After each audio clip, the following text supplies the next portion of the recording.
Editing is all Mac-based now. I mean, there are programs out there on the PC, but whether you're using Avid or using Final Cut Pro, you're working on a Macintosh. Using a Mac is a little different than using a PC. It's not so much operating a computer as it is sort of tricking it, fooling it into doing what it is you really want it to do.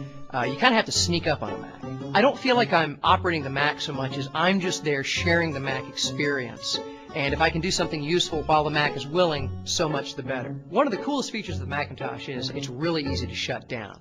All you have to do is be using a piece of software and then poof, it goes away. It's gone. It's shut down. You didn't push any buttons. You didn't close. You didn't even save. It's just gone. Unless you want to shut down a Mac. Oh, that's a whole other story. I mean, you try to close a program and it locks up, and then you do that funny, what is it, the cloverleaf period thing? These unnatural and ultimately useless interrupt keys. Then nothing moves. Then you push the power button and it won't turn off. You go around and unplug it, and you better hope you're not on a laptop, because then you got to find the damn battery and try to pull that out, or the thing will never shut down. So I put my CD in the CD-ROM tray, and I'm copying media off that CD, dragging it onto my desktop, dragging it onto my desktop, dragging it onto my desktop. I eject it, and where did my files go? It's the only operating system I know of where click and drag does not mean you actually copy or move anything. No, you're just making shortcuts on your desktop. So I've got my next CD, and I slam it into the CD-ROM tray, and lo and behold, it starts playing all by itself. I'm looking for a way to turn it off. Finally, out of desperation, I click and drag the CD into the garbage can. The system locks up. So I go to the cloverleaf period spacebar thing, hoping I can stop the program, and I get a little caution window saying, careful, interrupting this program may lock up the system.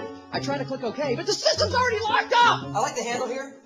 That's so you can attach a chain and use it as a boat anchor! The Mac is practicing some kind of bizarre psychological warfare on me because I'm working late at night, and at the corner of my eye I keep seeing this thing jumping up and down. The update manager is bouncing at the bottom of the screen like a Jack Russell fucking terrier. So I'm looking around in the list of the files trying to find the executable it wants me to update, and if I click on any one of them by accident, I rename it. Oh no, it's been renamed nothing. It was some kind of important system file, and the computer crashes. On a PC, no data is really lost. I mean, there's a way to undelete a file. If you know what you're doing in DOS, you can go in and recover anything that's been corrupted. On a Mac, if you lose a file, you run to the store, you get a copy of the Mac version of Norton Utilities, you run back only to have Norton go, "You idiot! You own a Macintosh! The file is fucking gone! It's just gone!" Don't have any tools or any kind of buttons or whatever dials or switches on the bottom of the screen, because if you reach for them, the dock menu comes up. You've got to like angle around and slide and dodge the thing to get to the control.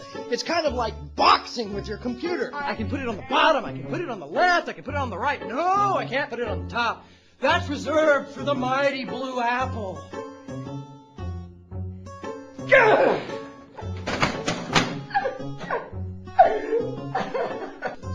My name is Hunter Kressel. I'm an editor, and I cut together everything you saw tonight on a Macintosh. Mac killed my inner child.